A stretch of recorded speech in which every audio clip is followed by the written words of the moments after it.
try to sit with your spine erect. Try to close your eyes. If we can sit with our feet touching the ground,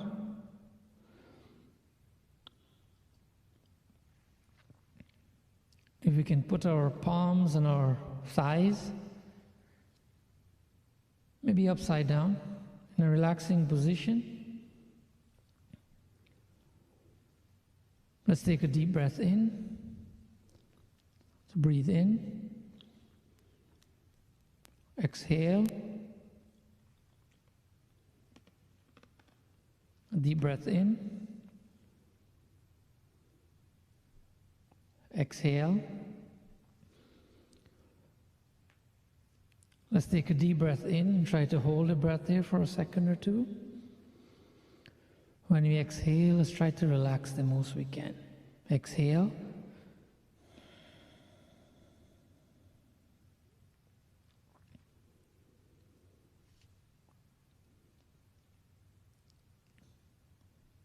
Find a very peaceful place in the season of Shravan Maas. A very peaceful place would be where Bhagavan Shankar finds his peace, which is at the top of the Kailash Parvat. So let's imagine that we're sitting at the very summit of the Kailash Parvat, where Bhagavan Shankar resides.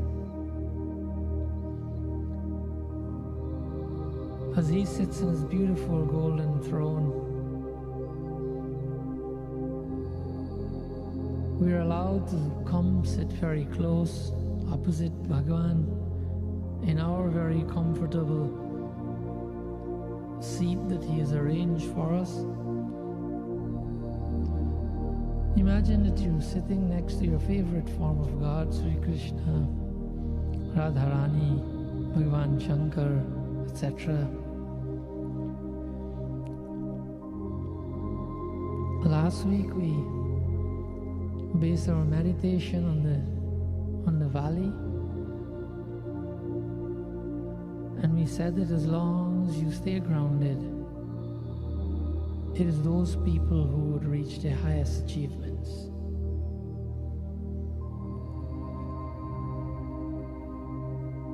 Today we imagine that we're sitting at the top of the mountain. Why? Because we are grounded and we meditate on God, so we're humble, we're simple, and we will be successful at all our future undertakings.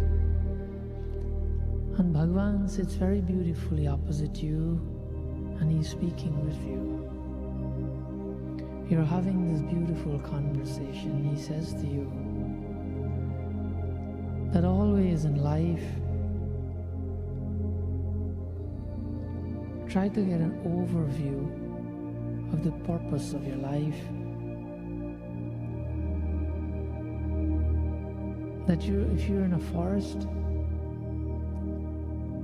and you look around you, you might be scared of all the insects and animals and how dense the forest is. But if you climb the tallest tree in the forest,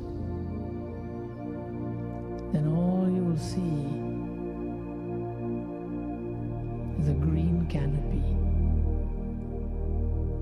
The green canopy is your perspective of life, is what you get to see when you operate beyond that which is average. The average person sees the forest and gets scared and confused. If we look at the forest from the top of a tree, we see the world as a green, brilliant canopy. Bhagavan says to you, that is the big picture. While living in the world, we also can be not of the world and enjoy peace, regardless of what happens around you. That if you're in a cruise ship in the middle of the Pacific, your world would be that of water, a wide expanse of water. That's your perspective. That's what you're looking at. You've forgotten from where you've come and everything that goes on at home, and you're therapeutically looking at the water because that is your world. Outside of the chaos in that very cruise ship, chaos meaning the busyness and the revelry and the noise, you can enjoy peace by looking at another world or at the world from a different perspective. Bhagavan says that if you're in an airplane and you're flying above the clouds, all you can see is a beautiful, very inviting, peaceful layer, a sheet of clouds, all the way to the horizon. And your world is as white and pure, and calm, and soft, and peaceful as the clouds you're now seeing. Because this is what your life is now, and this is how you look at life. Or you can just turn your gaze inside the airplane and go back to normalcy.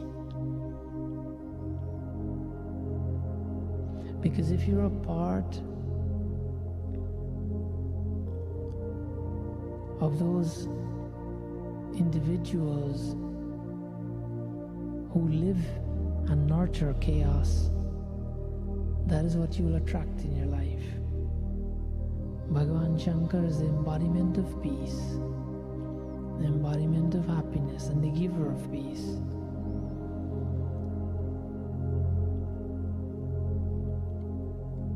So he says to you, see the world as a creation of God,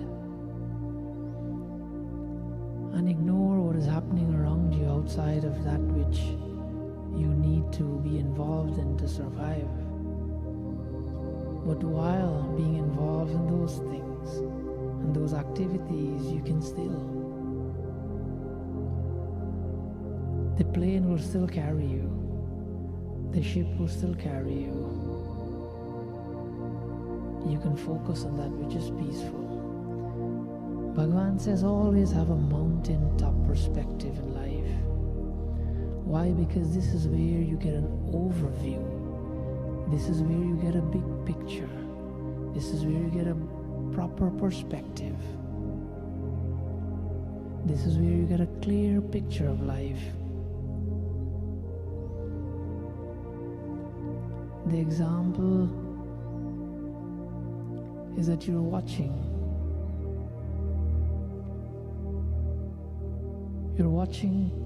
a basketball game, and you're sitting high in the stands, and you have a bird's eye view of the game in process, and you're watching your favorite player as he dribbles and he runs towards the hoop, and you watch him as a set of other players from the opposing team would circle him, and you watch him struggle to get past that outer circle. And because of a bird's eye view, you're seeing the man on the sideline, and that's his only clear shot. You're seeing it very clearly. The player's too involved and too engrossed in the struggle of getting past the people around him to score 2 points, ignoring the person on the sideline that he can easily pass it to score 3. You're looking at him and you're not very impressed of his abilities.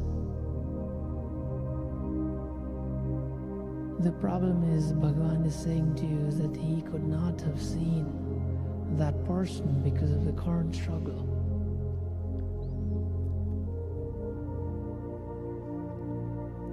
You could have seen. Why? because you have a mountaintop perspective, because you rise above the struggles and the vicissitudes of life, and the sadness and happiness, and the loss and gain, and the health and sickness, etc., etc. You've risen above all of that, and you're looking at life from a mountain's perspective, a mountaintop perspective. The basketball player wasn't wrong, because he thought that's the best thing he could have done. He couldn't see past that, because he's not straightening up and looking above the other people to see where the clear shot is. Shankar Bhagavan is saying, I am always here on Mount Kailash, that if you come to me mentally, then you'll always be able to see life from a mountaintop perspective. You'll enjoy peace. And in addition, in combination with your own perspective, I'll bless you. And in this auspicious month, he's saying, Bhagavan is saying, always come to me. Come to me a few times every day in your mind, and I'll always be there with you to offer proper perspective. Sit very peacefully with Bhagavan. Look at his form. Look how peaceful he is. Look around you from the mountaintop on one side. You can see people who are very, very happy. They have huge mansions. On the other side, you see people who are ordinary, average people living their everyday lives. On the other side, you see tremendous suffering of people who suffer for absolutely no fault of theirs in this life. On another side, you see people who are only blaming the people on the other three sides for anything that doesn't go well for them. But as you take a mountaintop's view, you can only watch and smile. As you're in a spaceship, you'll see the earth as a quarter. And you'll go like, why are people living there in chaos and not peace? It's just a small place. Because they cannot see it from the proper perspective. So Bhagavan says, ignore all the things that are happening around you. Focus on me, and your life will be peaceful. Hari Om Shanti Shanti.